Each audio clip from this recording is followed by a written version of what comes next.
여러분 안녕하세요. 양쌤튜브입니다. 자, 제7장 신경계통의 두 번째 시간 중추신경계통 센트럴 너브 시스템 함께 살펴보도록 할게요.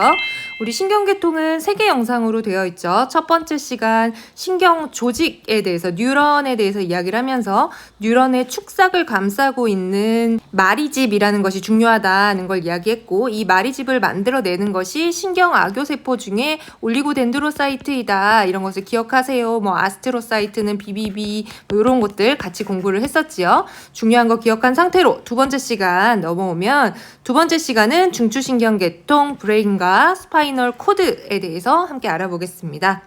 자, 뇌 너무 중요하죠. 그쵸? 뇌는 무엇으로 이루어져 있나? 뇌는 우리 몸에서 정보를 종합하고 명령을 내리는 기능을 하지요. 특히 인간을 인간답게 만들어주는 대뇌가 마치 호두알처럼 좌우로 나누어져 있죠. 세레브랄, 앰모스피어. 그리고 사이뇌, 관뇌, 디엔세팔로는 시상과 시상하부가 있어서 호르몬 분비와 주로 관련이 되어 있습니다. 그리고 중뇌, 다리뇌, 숨뇌는 이 3개 1번, 2번, 3번은 뇌줄기, 뇌간, 브레인 스템이라고 해서 생명줄기라고 생각하시면 돼요. 생명줄기. 생명줄기라고 하는 것은 사실 우리가 인간답게 살 수 있는 이런 얘기를 했었잖아요. 이거는 이제 인간이라는 동물이 살아있을 수 있도록 좀 도와주는 존재입니다. 브레인스템은 무엇으로 구성되어 있다? 중간뇌, 다리뇌, 숨뇌로 구성되어 있다. 그리고 운동을 보다 정교하게 조정해주는 손의 세레벨럼 이렇게 나뉘어져 있습니다. 그리고 척추 아니죠. 척수예요. 스파이널 코드입니다. 스파이널 코드는 목에서 머리까지 약 40에서 45cm 정도 되고, 말초에서 받아들인 감각신경을 대뇌피질로 전달하고, 그리고 대뇌피질에서 이 감각에 대해서 움켜쥐어 뜨거우니까 손에서 놔, 피해, 이러한 정보를 말초로 전달해주는 역할을 한다. 그리고 반사중추도 함께 가지고 있습니다. 자, 뇌에 대해서 보다 자세히 알아보도록 하겠습니다. 뇌는 우리 몸에서 가장 소중한 장기죠. 제가 예전에 다른 심장에서도 얘기를 했지만, 장기가 소중하면 소중할수록 여러 겹으로 포장을 합니다. 대뇌를 기준으로 한다면 뇌는 뇌를 감싸고 있는 3개의 뇌막이 있어요. 뇌막이 3중이더라. 3중이어서 이게 뭐 연질막, 연막, 그리고 거미막, 경질막, 경막 이렇게 막으로 쌓여 있고요. 그 위가 이제 두개골 뼈가 이렇게 있죠.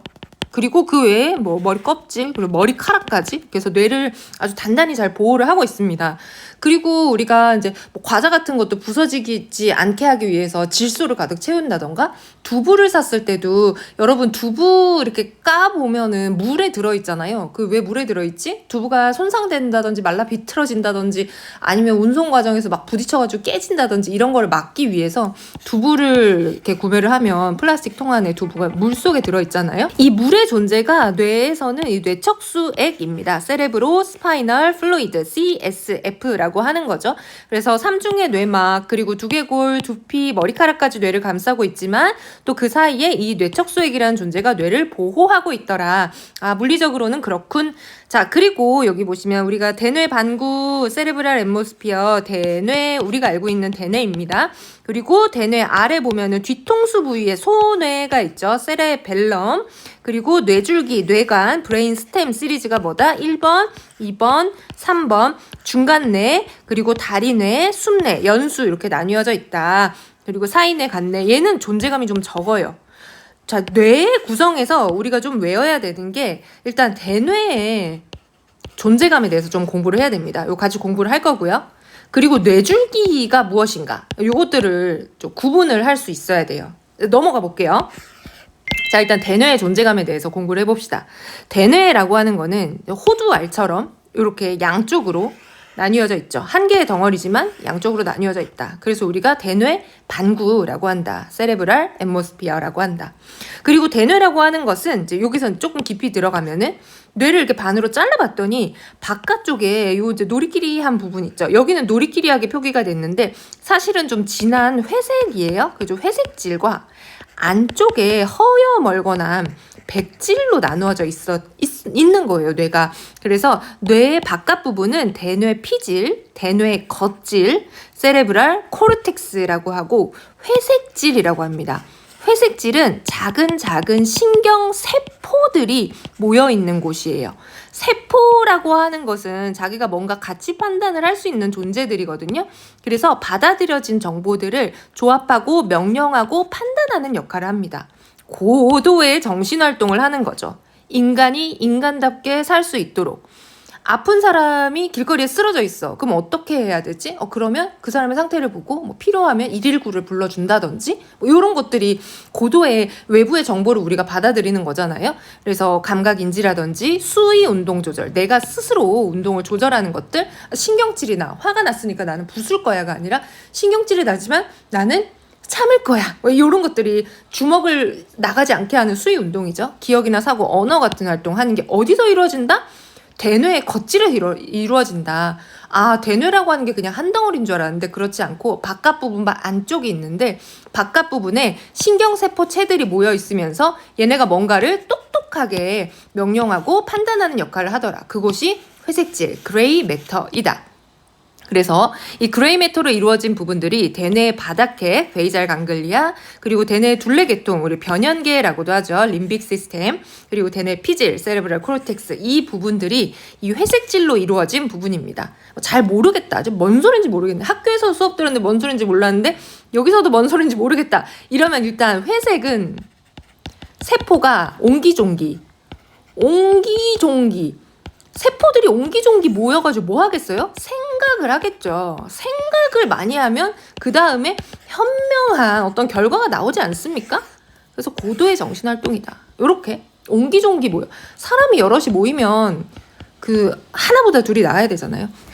자, 두 번째로 대뇌 수질이에요. 대뇌 속질, 대뇌에서 안쪽을 채우고 있는 곳이죠. 세레브랄 메듈리 센터.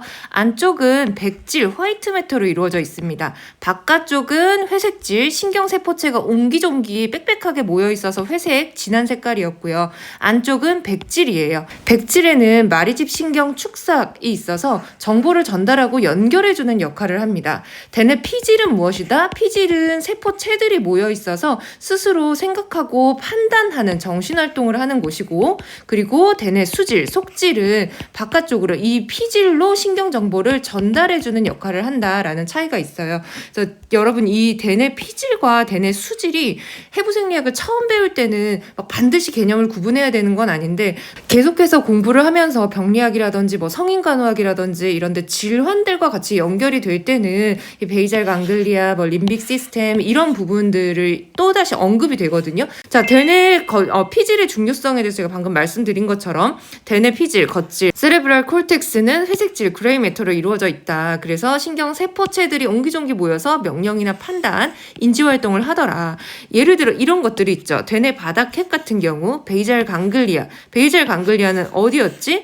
베이잘 강글리아 회색질로 이루어져 있다고 했었죠. 그래서 이곳은 정보를 모아서 어떠한 결과를 만들어내는 곳인데 베이잘 강글리아의 질병이 관련 질환이 생기면 정교한 운동 조절이 실패하게 되는 거예요. 내가 모은 정보값으로 여기 있는 이 컵을 잡아야지, 나는 여기서부터 저기까지 걸어가야지 라고 생각하는데 그게 정교하게 되지 않는 겁니다. 그래서 파킨슨 신드롬이라든지 느림 비틀림 운동, 우리 무정의 운동, 그리고 무도증, 여러분 빨간 구두라는 동화로 교수님들이 많이 설명하시는 이런 것들이 내 의지와는 상관없이 몸을 조절하는 능력이 떨어지는 것들인데 이게 베이잘 강글리아와 관련되어 있는 질환이다. 베이잘 강글리아는 회색질로 이루어져 있고 회색질이라고 하는 것은 신경세포체가 정보를 종합해서 결과를 내놓는 곳이기 때문에 거기에 이제 문제가 있다.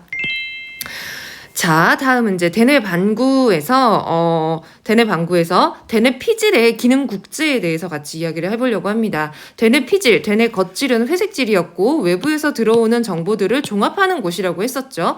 그래서 이곳은 기능 국제, localization of function이라고 해서 부위별로 운동, 감각, 연합 영역 등으로 여기 이렇게 여러분 교과서에서도 보시는 것처럼 대표적으로 언어 중추가 존재를 하고 그리고 또 뭐 미각을 담당하는 미각 영역, 몸 감각 영역, 이렇게 되뇌의 모든 부분이 유사한 기능을 하지만 이 영역에서는 특별히 뭐 후두부에서는 시각 영역, 이런 영역들을 담당을 한다라는 개념이 있습니다. 우리가 지도에서 뭐 강서구, 부산광역시가 어디 있고 이런 걸 특정하듯이 어디에 뭐가 있다라는 걸 다 암기하실 필요는 없는데 하나 딱 중요한 게 있어요. 여기에서 굉장히 특이하게 여러분 교재에서 다 이런 그림들 보셨을 텐데요. 여기 보면 언어 중추가 두 개가 있어요. 운동성 언어 중추, 브로카 중추라는 곳이 있고요. 여기 대뇌가 있고 안구가 이렇게 있고 여기 쪽이 후두부입니다. 코, 입 이렇게 인간이 있는 거예요. 그리고 여기 뒤쪽을 보시면은 청각성 언어 중추라는 것이 있어요. 청각성 언어 중추, 운동성 언어 중추와 청각성 언어 중추에 대해서 이야기를 하려고 합니다. 운동성 언어 중추는 이게 대뇌피질의 언어 중추를 구분하는 개념인데요. 브로카 에어리어와 베르니케 에어리어가 있어서 브로카 영역은 운동성 언어 중추이고 베르니케 영역은 청각성, 감각성 언어 중추로 서로 다른 언어 중추의 기능을 가지고 있습니다. 브로카 신드롬 같은 경우에는 운동성이기 때문에 말을 만드는 역할, 표현하는 역할을 해서 브로카 영역이 손상이 되면은 운동성 실어증, 브로카 아파지아가 발생하고 베르니케 영역이 손상되는 경우 왜 여기만 손상이 되지? 뭐 외상 같은 걸로 특정한 부분이 손상될 수 있겠죠. 혹은 뭐 혈관의 문제라든지 베르니케는 감각성, 청각성이에요. 그래서 제대로 말귀를 못 알아듣는 거예요. 말의 뜻을 이해하는 역할이어서 베르니케 영역이 손상된 경우는 감각성 실어증, 베르니케 아파지아가 발생하게 됩니다. 운동성 실어증과 감각성 실어증의 차이는 뭐냐면 좀 잔인하게 설명을 하면요. 브로카 아파지아는 좀 불쌍해요. 그리고 베르니케 아파지아는 좀 짜증나요. 왜 그러냐면 브로카는 불쌍하다고 했잖아요. 제대로 다 알아듣고 자기가 하고 싶은 말도 있어요. 근데 이 말을 운동 능력이 떨어져가지고 말로 제대로 뱉어내지를 못하는 거예요. 그 얼마나 불쌍해. 다 알아듣고 내가 하고 싶은 말이 있는데 뭐 사랑해, 고마워, 보고 싶어, 너 나한테 너무 소중해 막 이런 말 하고 싶은데 이거를 이렇게 뱉어내지를 못하는 거 말로. 그 답답해, 슬퍼. 이게 브로카 아파지아예요. 근데 베르니케 영역은 뭐냐면 청각성 언어 중추로 말을 듣고 이걸 이해해내는 능력이 좀 떨어지는 거거든요. 그래서 뭐 야 이거 사과 맛있다 막 이렇게 얘기했는데 되게 딴소리를 하는 거죠. 그 어느 정도의 딴소리를 할 수 있는가는 제가 베르니케 영역이 손상되지 않아가지고 상상할 수도 없는데 약간 좀 듣는 사람 짜증나 의사소통이 전혀 되지 않는 형태가 베르니케 아파지아입니다. 동문서답을 한다라고 얘기하죠. 그래서 브로카 에어리어와 베르니케 에어리어 여기 이 localization of function 부분에서는 좀 강조할 수 있는 부분은 이 정도인 것 같다. 자, 다음은 뇌줄기, 뇌관입니다. 브레인스템이라고 하죠. 뇌줄기예요.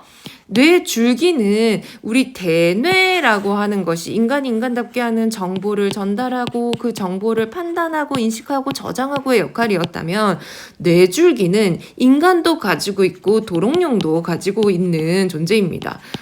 갑자기 도롱뇽 등장해가지고 도롱뇽 무시하는 것처럼 느껴질 수 있지만 굉장히 그냥 단순한 동물들도 다 이 브레인스템은 가지고 있는 거예요. 브레인스템이 그럼 하는 일이 뭐지? 얘는 생명을 좀 유지하고 반사작용을 하고 도롱뇽도 앞에 인간이 나타나면 와 이러면서 피하잖아요. 그래서 그 정도의 어떤 위협을 감지하고 뭐 이런 것들을 이 친구가 합니다. 브레인스템을 구성하는 요소는 중뇌의 미드브레인, 그리고 교뇌의 폰즈, 그리고 연수, 메둘라 오블롱게이트 이 세 가지로 이루어져 있어요. 이것도 교수님들이 해부생리학의 시험에 잘 내는 것들입니다. 브레인스템은 무엇으로 구성되어 있나요? 모두 고르세요. 다음 중 브레인스템에 해당하지 않는 것은 무엇인가요? 브레인스템의 조합을 골라보세요. 이렇게 해가지고 미드브레인, 폰즈, 메둘라 오블롱게이트 이 단어를 암기하고 있는지 물어보는 거 가장 원초적인 문제이기 때문에 요거는 외우셔야 돼요. 브레인스템 뭐로 이루어져 있다? 중뇌, 교뇌, 연수, 미드브레인, 폰즈, 메둘라 오블롱게이트 요 정도는 외워야 된다. 이거랑 이제 벌스로 해가지고 틀린 보기로 나오는 게 대뇌, 소뇌 뭐 요런 부분들이 나오겠죠. 그쵸? 자, 중뇌는 중간에 있는 뇌입니다. 말 그대로 중간뇌예요. 중간에 미드에 있는 브레인이다. 시각이나 청각을 전달해주는 역할, 그리고 동공반사의 역할을 하고 있고요. 교뇌 같은 경우에는 다리뇌예요. 이 다리가 레그의 다리가 아니라 브릿지의 다리를 이야기합니다. 우리 서울의 대교 같은 경우에도 한남대교 이런 거 얘기하잖아요. 그런 그 대교의 교가 한자어여서 이 교뇌예요. 교뇌 이름은 폰즈. 폰즈는 대뇌와 소뇌가 서로 정보 교환하는 역할을 하고요. 그리고 좀 중요한 거는 호흡 조절해주는 역할을 합니다. 요거 하나는 좀 기억해 주세요. 교뇌, 다리뇌가 하는 일이 뭐지? 호흡 조절의 역할을 하더라. 그리고 연수도 굉장히 중요합니다. 연수, 숨뇌, 메둘라 오브롱게이트는 생명 유지의 역할을 해요. 교뇌가 호흡을 조절하는 역할을 한다면 호흡이나 심장 박동이나 혈압을 조절하는 이런 원초적인 어떤 스위치를 켜고 끄는 역할이 연수가 하는 역할입니다. 그리고 보호하는 반사들 역할을 하고 있어요. 자, 기억합시다. 브레인스템은 뭐로 이루어져 있지? 브레인스템은 중간뇌, 그리고 다리뇌, 교뇌, 연수로 이루어져 있는 이 세 개의 세트를 브레인스템이라고 하고, 이거는 인간이라는 동물이 살 수 있는 어떤 생명과 관련된 부분이더라. 그래서 여기에서 이제 요 개념을 외우고 나면 그 다음에 업그레이드 돼서 공부를 해야 되는 영역이, 우리가 대뇌가 손상이 됐다라고 하면 인간의 인간다움을 잃어버린 거잖아요. 그래서 식물인간이라고 합니다. 하지만 그 인간이 사고하고 판단하고 말하고 이런 거는 할 수 없지만 브레인스템은 살아있기 때문에 숨을 쉴 수 있는 거예요. 자가호흡이 가능하고. 왜냐면 호흡 조절은 폰즈와 메둘라 오브롱게이트에서 하니까. 그리고 잤다 깼다 하는 것들, 무의식적인 이런 반사 반응들, 동공의 빛을 비추었을 때 동공이 react to light, 빛에 반응을 하는 것들, 이런 것들이 대뇌가 손상됐을 때 우리가 식물인간이다라고 이야기를 하는 거고요. 식물인간 같은 경우에는 굉장히 희박하긴 하지만 그래도 회복의 가능성이 있고, 회복의 가능성이 있기 때문에 법적으로 생존해 있는 상태입니다. 살아있는 사람이라는 거죠. 근데 반면에 뇌줄기, 브레인스템이 손상되었다라고 하면은 이거는 뇌사, 브레인 데스의 상태로 의학적 개념의 사망입니다.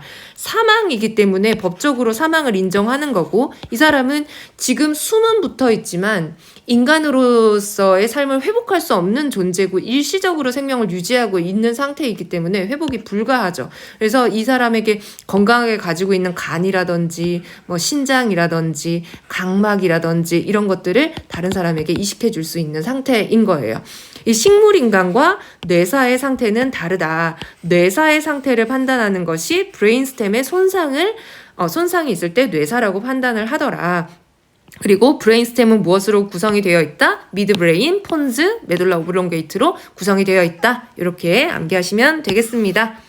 자, 다음이에요. 이제 뇌를 싸고 있는 뇌척수막입니다. 뇌척수막, 뇌는 너무너무 소중하기 때문에 이 뇌를 그냥 두개골로 단단한 걸로 꽝 이렇게 해놓고 그 안에 뇌를 덜렁 집어넣지 않고 뇌 안에는 굉장히 얇은 3개의 막으로 이루어져 있어요. 바깥에서부터 쫀쫀하고 탄탄한 경질막이라고도 이야기를 해요. 오래가는 건전지 듀라셀이라는 광고 들어보셨을까요? 오래 견디다, 버티다라는 영어 단어가 duration이라는 단어가 있잖아요. 그래서 경막은 듀라 메타입니다. D-U-R-A 메타, 경막, 듀라. 그리고 거미막, 지주막인데요. 아라키노이드고, 여기서 이 거미막이라고 하는 단어는 말 그대로 거미줄에서 따왔습니다. 거미줄이 얼기설기 하잖아요. 그래서 거미막이 이 사이에 아라키노이드 멤브레인이 이렇게 얼기설기하게 존재를 합니다. 얼기설기하게 존재하는 이유가 뭘까? 이 사이에 혈관도 지나가고, 대표적으로 정맥들, 그리고 여기에 뇌척수액도 지나가요. 뽀송뽀송하면서 이것저것들이 지나가는 곳이 아라키노이드라는 곳입니다. 아라키노이드, A-R-A-C-H-N-O-I-D, 아라키노이드 멤브레인. 이고 다음 마지막은 연막이에요. 연막은 연한 막입니다. 연한 막. 피아메타예요. 듀라메타 아니고 피아메타. 얇게 뇌를 살짝 살짝 감싸고 있어요. 뇌가 너무 소중하니까 거기 살짝 감싸는 피아메타가 존재해요. 이렇게 세 개의 막이 존재합니다. 듀라메타, 그리고 아라키노이드, 그리고 피아메타. 요거 세 개 이름 잘 기억을 해 두세요. 자, 이 사이에는 뇌척수액이 흐르죠. 세레브로 스파이널 플루이드, CSF입니다. 우리 세레브로 스파이널 플루이드는 여러 가지 검사 등을 할 때도 사용이 되고 뭐 척추 마취를 할 때도 언급이 되는 부분이기 때문에 이 단어도 외워두셔야 되겠죠. 세레브로 와 스파이날, 뇌와 척수 사이를 흐르는 플루이드 액체여서 세레브로 스파이날 플루이드 CSF입니다. 요 약어 굉장히 많이 쓰여요. CSF는 어디 사이를 흐른다? 아라키노이드와 피아메타 사이를 흐르고 뇌와 척수를 충격해서 보호해주는 역할이에요. 제가 앞에서도 얘기했듯이 우리 두부 이렇게 팔 때 두부 플라스틱 케이스에 그냥 두부만 딜렁 넣어가지고 팔지 않고 여기 안에 액체 물로 이렇게 채워놨잖아요. 그래야 두부가 이렇게 흔들릴 때 깨지지 않을 수 있고 두부가 촉촉하게 유지될 수 있겠죠. 이 세레브로 스파이널 플루이드, 뇌척수액의 역할도 마찬가지로 뇌와 척수를 충격에서부터 보호하고 영양소를 전달하고 뭐 이런 역할들을 하고 있습니다. 보통 사람에 따라 차이가 있지만 130에서 150ml 정도가 흐르고 있고 뇌척수액의 어떤 뭐 압력의 변화나 이런 것들로 두통이 생기고 또 뇌척수액에 염증이 생겼을 때 뭐 질병이 생기고 이런 게 이어질 수 있어요. CSF 기억하시고요.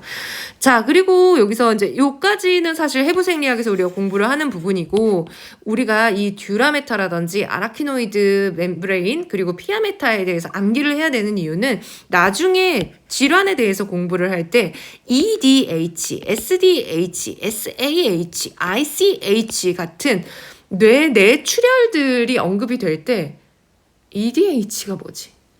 SAH, 아라키노이드가 뭐지? 이렇게 하지 않으려면은 이 이제 지리학적인 구조를 알아야 되는 거예요.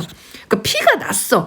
피가 났는데 이 피가 어디에 났냐라는 거죠. 우리가 지금 여러분 밖에서 짱짱한 듀라메타가 있고 그 아래 아라키노이드 멤브레인이라는 게 있고 그 아래 연한 피아메타라는 게 있다라고 암기했잖아요. 그쵸? 바깥에 뭐였다? 듀라메타. 그리고 아라키노이드, 그리고 마지막에 피아메타라는 걸 암기했잖아요. 그거를 암기해놓고 나면 그 다음에는 헷갈리지 않을 수 있어요. 자, 첫 번째 EDH 같은 경우에는 에피듀랄 헤몰리지이죠. 듀라메타의 에피 바깥쪽에 생긴 출혈입니다. 경질막 듀라메타 바깥에 생긴 출혈이에요. 이 출혈이 왜 생기겠어요? 머리를 어디 쾅 부딪혀서 머리가 깨져. 그럼 그때 이제 외상성으로 동맥 출혈이 있는 것이 에피듀랄 헤몰리지이고 우리가 EDH라고 부릅니다. 이거는 뇌 내에서 생긴 출혈이 아니죠. 밖에서 생긴 출혈이죠. 여러분 어렸을 때 들어보셨을까요? 머리 부딪혔는데 피 밖으로 나오면 괜찮다라고 할머니들이 얘기하시잖아요.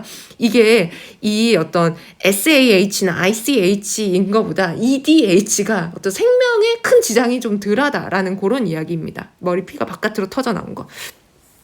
자, 그리고 두 번째 경질막 미출혈이에요. 서브듀랄인 거죠. 듀라라는 그 층 밑으로 서브웨이 지하철이 지나가는 것처럼 그 아래로 헤몰리지가 생겨서 서브듀랄 헤몰리지 SDH인 거예요. 그것도 외상인데 여기는 정맥이 파열돼서 좀 더 이제 만성적으로 스물스물 발생할 수 있습니다. 자, 그리고 이 중에서 하나만 딱 암기한다면 제일 중요한 건 이거예요. 제일 심각하고 그리고 가장 많이 발생하고 응급 환자로 응급실에 많이 찾아오는 거. 서브 아라키노이드 헤몰리지입니다. 여러분 이제 아시겠죠? 서브웨이 아래쪽인데 어디 아래? 아라키노이드 멤브레인 아래쪽이래요. 아라키노이드 멤브레인 아래쪽에 생긴 출혈이에요. 그러면 이 아라키노이드의 위쪽은 듀라메타여서 짱짱하잖아요. 그리고 아라키노이드가 있죠. 피는 아라키노이드 아래에서 터져 나왔어. 터져 나왔는데 그 아래는 연한 피아메타야. 그럼 이 혈액이 어디로 갈까? 피아메타랑 브레인을 누르면서 출혈이 생겨납니다. 그럼 뇌가 압박을 받겠죠. 뇌가 압박을 받고 찌그러지면 뇌가 손상되겠죠. 세상에나 마상에나. 빨리 응급실 가야 되겠죠. 뇌동맥류 파열, 애뉴리즘이 이제 생긴 경우에 발생하는 출혈이죠. 서브 아라키노이드 헤몰리지. 우리가 흔히 뇌출혈이라고 얘기하는 것이 이 SAH입니다. 그러니까 EDH, SDH, SAH 이러면 이거 어떻게 다 외우라고 하지만 여러분이 듀라메타, 아라키노이드, 피아메타의 개념이 있으시면 그 다음에는 이거를 학습하기가 훨씬 수월하다.